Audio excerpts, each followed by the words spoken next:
Finally guys, nandito na rin yung client natin na nagmula sa Pilipinas. So welcome po sa Dubai! Guys, finally nandito na rin po si Miss Juvian po. Juvian. Jubes na lang. Jubes na lang po. And Miss Harriet po. Miss Harriet. So guys, alam nyo ba na sila is agency hire process. Pinrases natin sila under agency from Manila to United Arab Emirates. So, kayo po muna. Kamusta po muna ang biyahe nyo? So far, medyo malayo kasi I'm from Davao po. Pero okay Apo, naman. okay naman po. Yes po. Kitang-kita ko na napagod si Madam. Kasi Oo, pero okay lang, kaya lang. kaya naman po. Kasi guys, alam nyo, I believe sulit naman yung pagpunta nila dito for sure. Sure, 100%. 100%. At ito, alam nyo ba na trabaho ang gagawin nila dito ngayon pumunta sila dito? Kasi alam nyo ba, pahirap na pahirap ang tourist talaga na naghahanap ng mga trabaho dito. Isa kayo sa mga maswerte po talaga kasi may kakilala kami. Same ang work na hinahanap katulad nyo. Nandito na, pero hindi makakita ng trabaho. Pero kayo, pagdating nyo dito, work na talaga. Yay. By the way, paano nyo po nakita muna yung ABA? Through Facebook. Through Facebook lang? Yes po. Bakit kayo nagtiwala sa amin na parang sa Facebook na lang naman kami nakilala? Kasi may mga ano kayo, TikTok, YouTube. So, ano naman, tested and proven din, di ba? Yes. Ano po ang magiging trabaho nyo ngayon dito? Veterinary nurse po.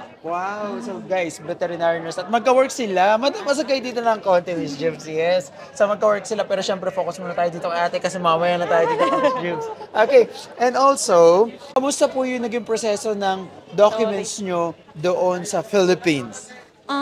Madali lang naman. So, wala naman pong gaano kahirap. So, basta guided with the agency. Yeah. At ano po yung may mga question po ba sa inyo sa immigration papunta dito pag may OEC? So far, wala. As in, smooth po lahat. Opo. Wala po. At yun yung pinakamaganda kasi guys, pag ginawa natin on a legal way, lahat ng proseso. So, ang kagandahan talaga is may trabaho na sila pagdating dito at mga veterinary nurse. Pero sa Pilipinas, nurse po talaga. Kaya veterinary nurse po talaga. Siya is a vet. Ako po is veterinary technologist. Veterinary technologist. So, hindi po kayo related sa nag-aalaga ng hayop o nag-aalaga niyo po kayo? Same profession pa. Same field. And graduate po kayo ng? Bachelor of Science in Veterinary Technology. Oh, so guys, alam nyo, kung vet kayo sa Pilipinas or else talagang related dito sa veterinary clinic or basta sa mga hayop, yung course yung tinapos nyo, why not? Ano po yung reason bakit kayo ng ibang bansa? Gusto ko lang matry. Gusto nila po matry. And this gonna be your first time? Yes po. Yeah. So, excited naman po mag-work na? So far, kasi I love my job. Yeah. Hindi naman talaga pag gusto mo yung trabaho ginagawa mo talagang ipupurso mo yan, lalo na kung malaki pa ang sweldo, no? Hindi naman talaga kasi Dubai is also a stepping stone sa lahat ng mga gusto pang mas lalo umangat or what, okay? Yes Okay. po. And dito naman tayo kay Miss Jubes po. Jubes. Okay, kay Miss Jubes naman. So Miss Jubes, kamusta naman po ang biyahe nyo? Ayos. Ayos naman po. Smooth. Marirecommend nyo naman po yung company namin sa mga gusto magtrabaho dito sa United Arab Emirates. Yes, 100% legit talaga. Legit talaga. Paano hindi magiging legit? Nandito na sila. Yes, nandito na kami. So, kamusta naman po ang inyong biyahe papunta dito? Ayos naman, wala naman. Actually, sa immigration, binigay lang namin yung papel tapos okay na. Walang tanong. Kaya, pero guys, alam nyo, pag sa Pilipinas, kailangan physically fit kayo kasi sila nag-medical pa Yes. sila. At kayo po, katulad ni Miss Harriet, paano nyo nakita yung company namin? Sa Facebook lang din. Facebook lang din Actually, talaga. during night kasi, like, nag-scroll lang ako. Tapos wala lang, try lang, parang gano'n. Try lang talaga. Hindi ko siya actually yung plan na plan. Like, nung nakita ko, minessage ko lang, then parang sabi ko, oh, try ko lang.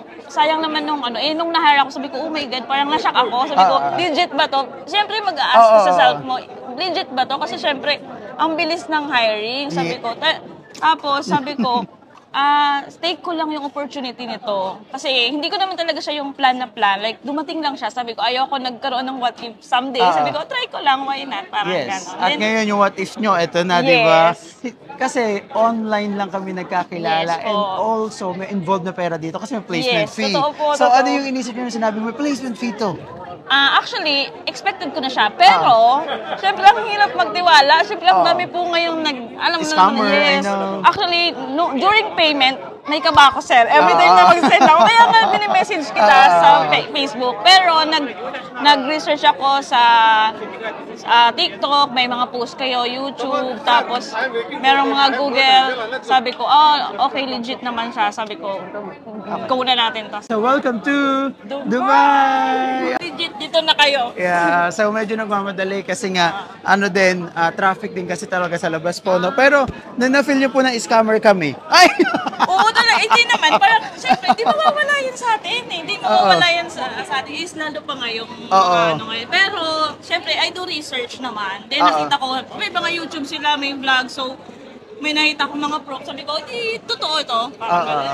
Tapos, lagi silang nag-update. Yun yung maganda. Kasi, syempre, minsan, parang pag nag-pay ka na, hindi na sila nag-update. Pero kayo, yeah, we have in Union. How much you charge? It depends. It's 1 month salary of the staff. 1 month salary, but the company we don't charge. If you have a company you want to hire from the Philippines,